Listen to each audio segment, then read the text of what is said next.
recorrido a través de la Biblia. Con Jeff Cavins.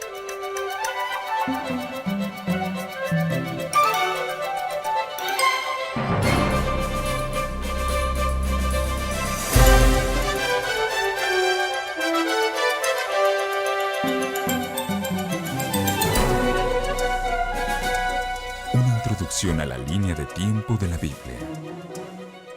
Sesión 4. Egipto y Éxodo. Vagando por el desierto. Bienvenidos a la gran aventura, un recorrido por la Biblia. Esta es la sesión 4, Egipto y Éxodo. Es la cuenta roja de la pulsera y ahora veremos un nuevo libro, el libro del Éxodo, el segundo de los 14 libros narrativos. En este periodo tendremos el gran éxodo de Egipto, la Pascua judía con Moisés y luego vagando por el desierto, que es la cuarta cuenta, el color de la arena, o sea, la cuenta color tostado. Es el color del desierto, el libro de números. En esta sesión, el número 4, cubriremos el libro del Éxodo y el de números. Dejamos la última sesión, Patriarcas, con la familia de Israel en Egipto. Ellos permanecerán en Egipto durante 400 años. Así fue profetizado en Génesis, capítulo 15, cuando Dios le dijo a Abraham que serían esclavos en otra tierra durante 400 años. Y ahora llegamos a este tiempo, después de esos 400 años. Han estado allí. Los faraones posteriores al faraón de la época de José no reconocen ni respetan al pueblo. Y así los convierten en sus esclavos, pero el pueblo crece enormemente. Y eso es una amenaza para Egipto. Comenzaremos desde el principio del Éxodo con el versículo 8 que dice: «Asumió el poder en Egipto un nuevo rey, que no había conocido a José. Él dijo: el pueblo de los israelitas es más numeroso y fuerte que nosotros». Asume entonces el rey de Egipto con esta idea de controlar el crecimiento de su nación y de matar a los niños varones, los primogénitos. Y este plan no funciona. Una de sus ideas es arrojar al Nilo a los niños varones y remarquemos, lo que el faraón quiere es ahogar a los niños de Dios. ¿Y acaso no saben que uno cosecha lo que siembra? ¿Y que esa es una ley del universo? Cosechamos lo que sembramos. Bien, un hombre fue salvado, un niño. Deberíamos decir, un pequeño niño llamado Moshe. Para nosotros, Moisés. Moisés fue salvado. Dios lo levanta del Nilo y él será la figura central de nuestra historia. Y lo que sucede en esta sesión, en este periodo, es que va a haber una alianza entre Dios y toda la nación de Israel. A propósito, ¿cómo se convierte Israel en Israel? Bien, en la última sesión, a Jacob se le cambió el nombre. Cambió de Jacob a Israel. Y ahora, al pueblo de Dios se lo llama Israel, y los 12 hijos de Israel, a los 12 hijos de Jacob. Así, Israel es el hijo primogénito de Dios entre numerosas naciones. Y Dios desea criar a Israel como una familia. ¿Por qué? Para que sea la luz de las naciones, nación de sacerdotes y una nación de reyes. No es lo que ocurre exactamente, pero Moisés es salvado de las aguas. Entra en la corte del faraón y allí crece durante los primeros 40 años, con lo mejor de todo. Y luego ocurre algo. Moisés está afuera caminando entre sus hermanos, los esclavos hebreos, y ve cómo maltratan a uno de ellos. ¿Y cuál es su respuesta? Mata al egipcio. Y cuando mata al egipcio, se entera el faraón. ¿Y qué hace Moisés? Huye. Huye al desierto. Y allí se queda durante 40 años. Moisés ya tiene 80 años. Sigue en el desierto y entonces aparece Dios en forma de zarza ardiente y le dice: Moisés, Moisés, aquí estoy. Quítate las sandalias, porque el suelo que estás pisando es una tierra santa. ¿Quién eres, Señor? Y Dios se revela a sí mismo y le dice: yo te envío al faraón para que saques de Egipto a mi pueblo. Y agrega: hace 400 años que están bajo la tiranía y la esclavitud. saca de Egipto a mi pueblo. Y Moisés dice, bueno, ¿quién digo que me envió? ¿Cuál es tu nombre? Yo soy el que soy. Yo soy el que soy, el gran nombre del Señor. En hebreo, Yod-Hei Vav-Hei, se denomina tetragramatón. Yahvé. Decimos Yahvé. Ahora Moisés no quiere ir al faraón porque tiene una dificultad con el habla. Se siente inadecuado y Dios dice, lleva a tu hermano Aarón contigo. Moisés va al faraón y le dice, así habla el Señor. Deja partir a mi pueblo. ¿Quiere el faraón liberar al pueblo? No. Hay mucho trabajo allí para los esclavos. ¿Y qué sucede después? Lo que sucede es que se dan una serie de plagas, 10 plagas. Y estas plagas tienen el fin de distinguir a los dioses falsos de Egipto del Dios verdadero, Yahvé. Recuerden, Israel estuvo en Egipto. ¿Cuánto tiempo? 400 años. Largo tiempo. Hay mucho de Egipto en Israel. El problema no será sacar a Israel de Egipto, sino sacar a Egipto de Israel. Dios tiene que marcar la diferencia entre estos dioses falsos y Él mismo. Estas 10 plagas son como una contienda. Vean estos 2 ejemplos. Una plaga fue convertir el Nilo en sangre. ¿Por qué? Bien, los egipcios veneraban el Nilo. Ellos le rendían culto a todo y tenían un dios del Nilo, el dios del Nilo. Se llamaba Hapi, H-A-P-I. Y cuando Dios convierte el Nilo en sangre por el bastón de Moisés, ¿qué pasa? La economía se derrumba. Todo está enfocado en el Nilo. La economía cae y a esa altura, está de más decirlo, cuando la sangre llena el Nilo, los egipcios ya no están muy happy, contentos. ¿Ok? Fácil de recordar. Sí, es cursi, pero ya verán cuando enseñan algún día. La segunda plaga fueron las ranas. Créanse o no, los egipcios veneraban a las ranas. Las ranas eran un signo de resurrección en la primavera, cuando salían de la tierra. Bueno, dice Dios, ¿quieren ranas? Habrá una plaga de ranas. Ranas en todas partes. De pronto, las había por doquier. ¿Qué hace eso? Derrumba la economía. No van a poder salir en sus mercedes ahora. ¿Por qué? ¿Qué van a estar haciendo? Matando ranas por todas partes. Y ese dios era Heket. H-E-K-E-T. Heket. Y obvio, cuando las ranas invaden todo, los egipcios se preguntan, ¿qué Heket demonios está pasando aquí? Así tenemos 1, 2, 3, 9 plagas importantes, todas relacionadas con falsos dioses egipcios. Pero luego finalmente llega la 10ª plaga, y esta 10ª plaga la queremos destacar porque es en ella que comprendemos mejor quién es Jesús. Es la Pascua. Y así es como sucede. La 10ª plaga será contra el primer hijo varón. El primogénito era una deidad en la cultura egipcia. ¿Y qué es Israel? El primer hijo de Dios. El primer hijo de Dios entre muchos. No sabemos quiénes son esos muchos a esta altura. Son las otras naciones que Dios quiere redimir e incorporar a su familia. Él comenzará por este hijo, el primero, Israel primero. No porque Israel sea más bella, más rica, por esto o por lo otro, sino tan solo porque Dios la ama. Él ama a Israel. Y se lo dice a Moisés el 10º día de Nisán. Encontrarán esto en el capítulo 12 del Éxodo. Dice, yo pasaré para exterminar a todos sus primogénitos, que no estén bajo las plagas. Esto es lo que sucede. Moisés da las órdenes el día 10 de Nisán. El mes de Nisán sería como abril en nuestro calendario, el 10º día de Nisán. Tomen un cordero y guárdenlo hasta el día 14 de Nisán. El día 14 de Nisán, a la hora del crepúsculo, o sea, a las 3 de la tarde, inmólenlo, recojan la sangre, aplíquenla con una rama de hisopo a los postes de sus casas y hacen el cordero. Hagan pan ácimo. Prepárense para comer. Saldrán de esta. Van a ser libres. La Pascua se trata de libertad. Se trata de libertad. ¿Y qué termina pasando? El 10º día de Nisán, hacen exactamente lo que Moisés ordenó. Y cuando Dios pasa sobre la tierra y ve la sangre, en las casas de los hebreos, salva a sus primogénitos, mientras que en Egipto se escucha un inmenso alarido. Y cuando se van,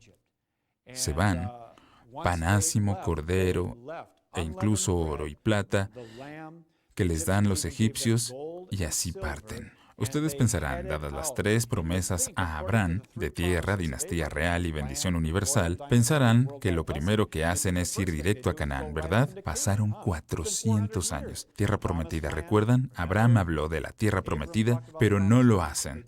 Terminan yendo hacia el sur. En sus cuadernos tienen un mapa que muestra los viajes del Éxodo. Pueden mirarlo después en sus casas. Y cuando se dirigen al sur, es un viaje de 3 meses hasta el monte Sinaí. ¿Qué va a hacer Dios? Va a criar un hijo. Va a capacitarlos para que sean su hijo. Sigan su camino e iluminen el mundo. Es un viaje de 3 meses y, adivinen qué, Dios les da provisiones especiales. Su ropa no se va a gastar y les da algo interesante para comer de aquí en adelante. ¿Y qué es esto? ¿Qué es esto? No estoy explicando cómo decir mana en hebreo. ¿Qué es esto? Así es como se dice mana. ¿Mana? ¿Hay algo blanco en el suelo, como semillas de coriandro? Y dicen, ¿maná? ¿Qué es esto? Y así es como se llama. ¿Qué es esto? Bien, esto es lo que van a comer a diario. Dios los va a proveer de víveres, y esta será su comida diaria. Ahora bien, esta gente, estos israelitas, son inteligentes, salieron con lo del pan de manana.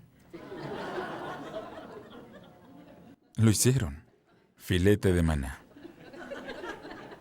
También en ocasiones especiales salieron con el manacoti. Sabían cómo ingeniárselas con esta cosa maná, ¿verdad? Entonces comienzan a comer estos alimentos que Dios les da. ¿Y por qué hacen esto Dios? Quiere lograr con ellos lo que quería que aprendiera Adán. Eso es, pueden confiar en mí. El hombre no vive solamente de pan, sino de toda palabra que sale de la boca de Dios. Dios quiere que ellos confíen en Él por completo. ¿Y qué hace? Los lleva al desierto, al monte Sinaí.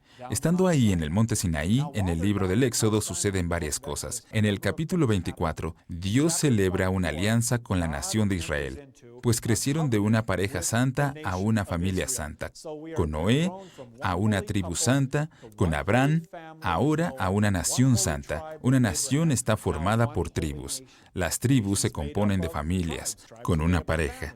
Entonces en el Éxodo 24 tenemos una nación santa. Pero mientras Moisés está en la montaña recibiendo la ley, la Torá, ¿qué sucede allí abajo? El pueblo se queja. ¿Qué sucede? Algo terrible que cambia todo el aspecto de Israel. Hasta ahora tenemos sacerdocio doméstico, donde el padre da la bendición al hijo. Y el objetivo es que toda la nación sea una nación de sacerdotes, para todos los pueblos. Pero mientras Moisés está en el monte, Aarón conduce una rebelión en la que toman oro y plata y todos los metales preciosos. ¿Y qué hacen?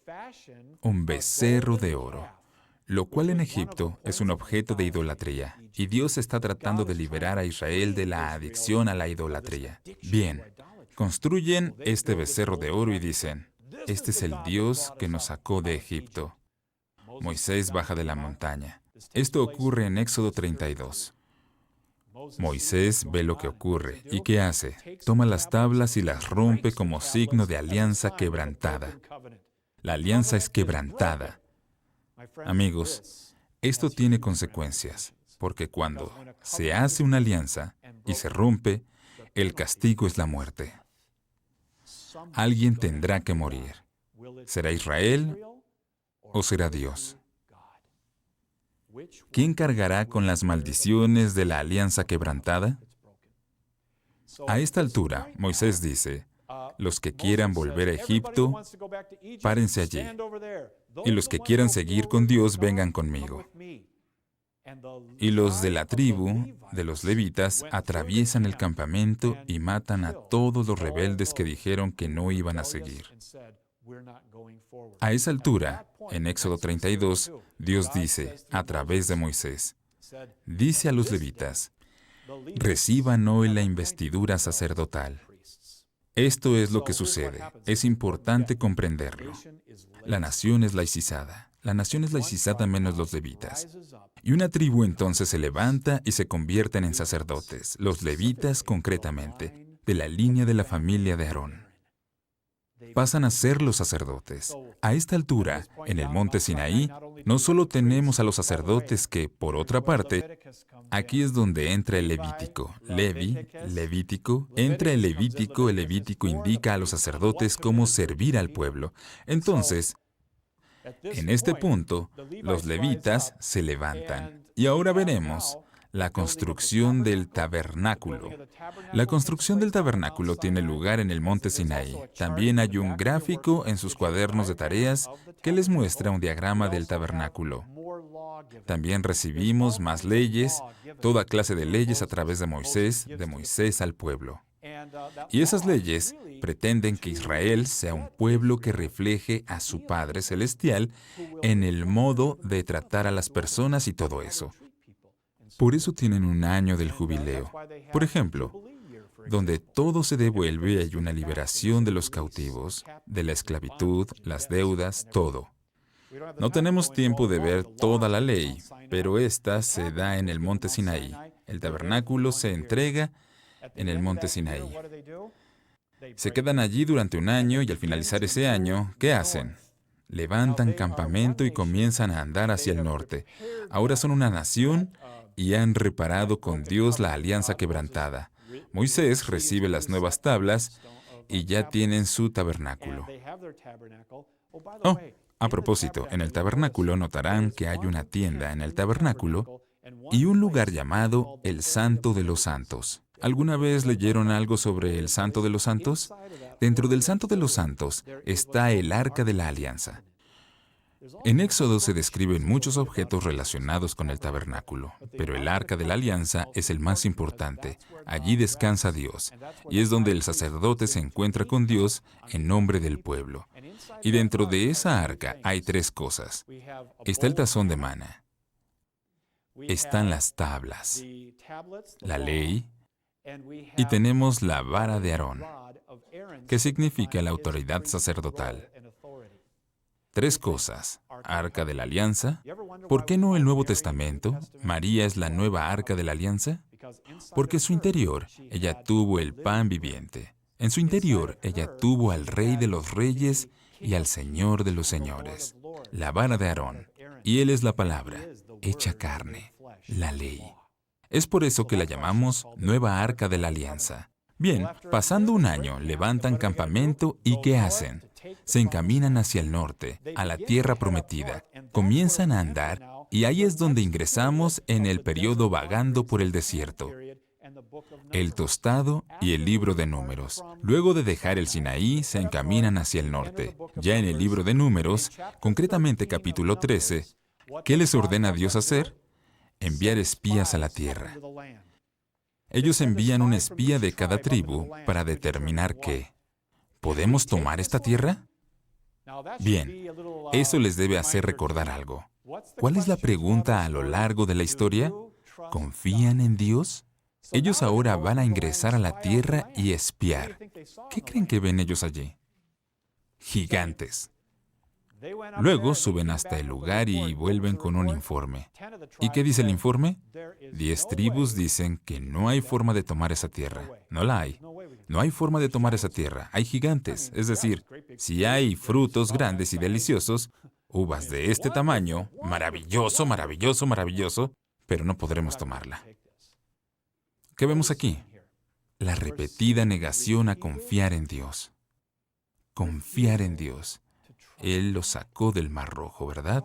En nuestra última clase que hizo, los guió a través del Mar Rojo, lo cual, así lo enseña la Iglesia, es un tipo de bautismo por venir.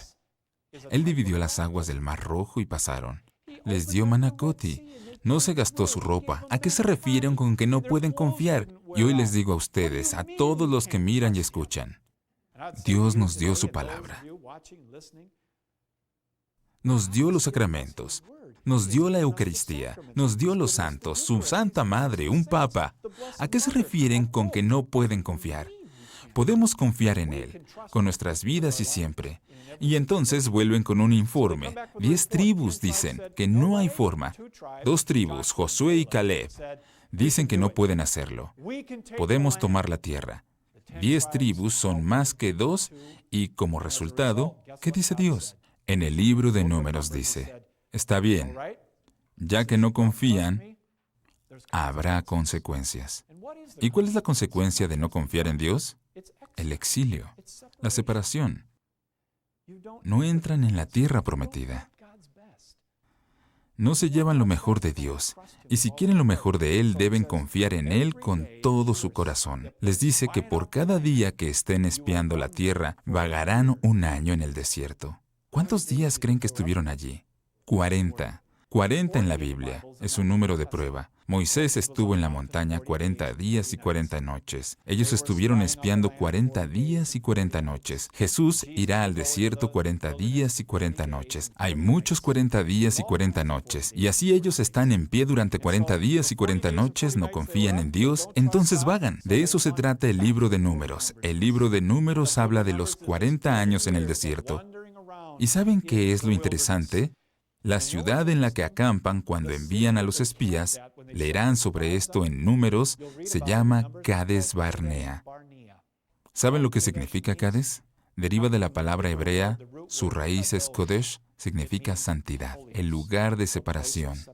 Estamos separados, somos diferentes, somos un pueblo distinto. Es desde Cades Barnea que Dios les ordena subir y espiar la tierra. Aquí dividiremos entre niños y hombres y entre mujeres y niñas. ¿Van a seguirme o quieren volver a Egipto con sus puerros, sus ajos y sus ollas de carne? Y ellos dicen que no saben si pueden confiar en Él por la tierra. Y por eso, 40 años vagando allí en ese lugar. Estamos en el libro de Números, vagando por 40 años. Vemos historias como la de Moisés, golpeando la roca. Recuerden antes cuando ellos dicen, tenemos sed, tenemos sed. Moisés toma su bastón, golpea la roca y hace brotar agua. Y luego, la segunda vez, tenemos sed, tenemos sed. Y Dios le dice a Moisés, háblale. No golpees la roca con tu bastón, háblale. Moisés está muy enojado con el pueblo y ¿qué hace? Golpea la roca. Dio resultado. Pero a consecuencia, Dios se dirige a Moisés. Me has faltado el respeto frente a todo el pueblo. Tú no llevarás al pueblo a la tierra prometida, sino que Josué lo hará. Como ven, hay consecuencias por el liderazgo y la desobediencia. Y así el libro de Números nos lleva al norte, al lado este del Mar Muerto, a las estepas de Moab, donde se preparan para cruzar el Jordán e ingresar en Jericó, que es nuestro próximo periodo. Entonces, conquista en Jueces es el próximo periodo. Pero detengámonos un minuto, están en Moab, ¿listos para cruzar la tierra prometida? Han pasado 40 años. Cuando Israel se negó a confiar en Dios, Él les dijo, todos los que tengan más de 20 años morirán en este desierto en los próximos 40 años. Y solo los que tengan menos de 20, los jóvenes, van a tener una segunda oportunidad. Ellos van a tener la oportunidad de entrar en la tierra prometida. Y esta es la pregunta, ¿aprenderá la nueva generación la lección del fracaso de sus padres? ¿La aprenderán? ¿Aprenderán a confiar en Dios? Veremos esto en nuestro próximo periodo. Pero en uno de los sitios más increíbles que conocí, fui a Israel muchísimas veces y enseñé desde este lugar, las estepas de Moab, con la vista fija en Jericó más allá del Jordán. Es ahí donde muere Moisés. No está más. Y Moisés deja un último libro para Israel. ¿Saben cómo se llama? Deuteronomio. ¿Qué es Deuteronomio? Deuteronomio significa segunda ley. ¿Saben para quién es? Para la nueva generación.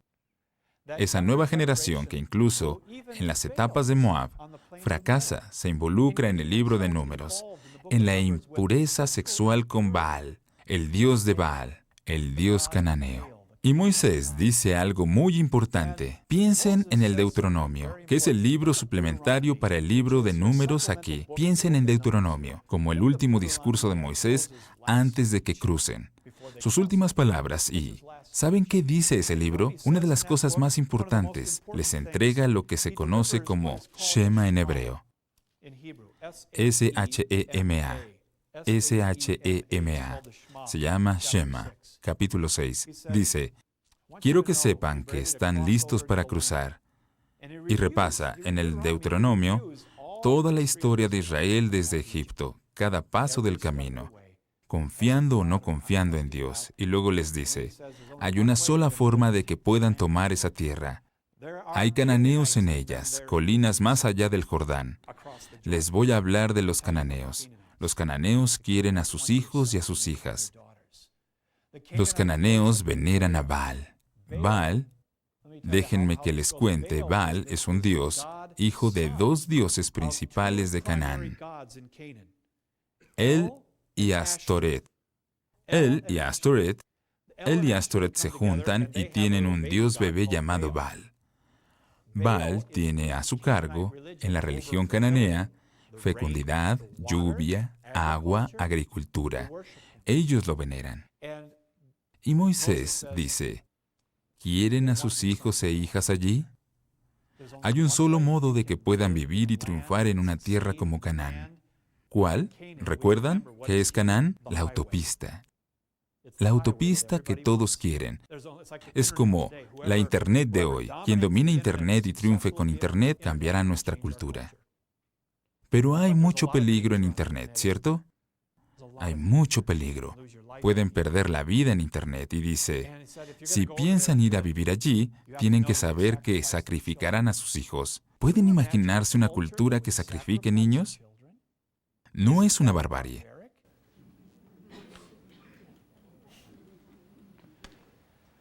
Ellos tenían a Amalek, un dios con carbones encendidos en los brazos.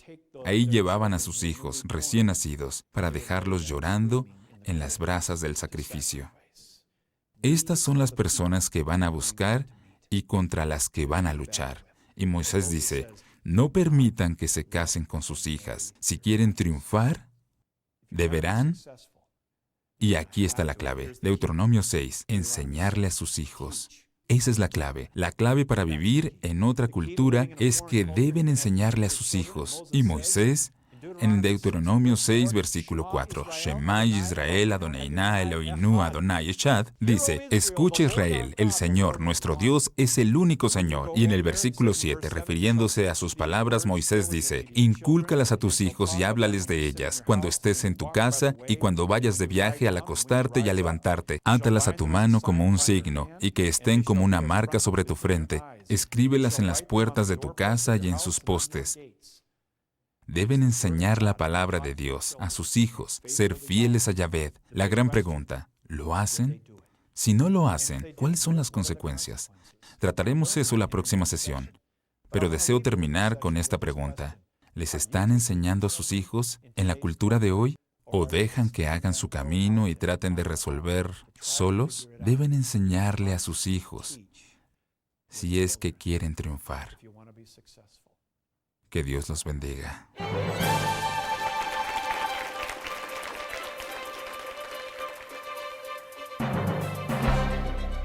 Fin de la sesión 4. Continúa en la sesión 5, Conquista y Jueces, Monarquía Real.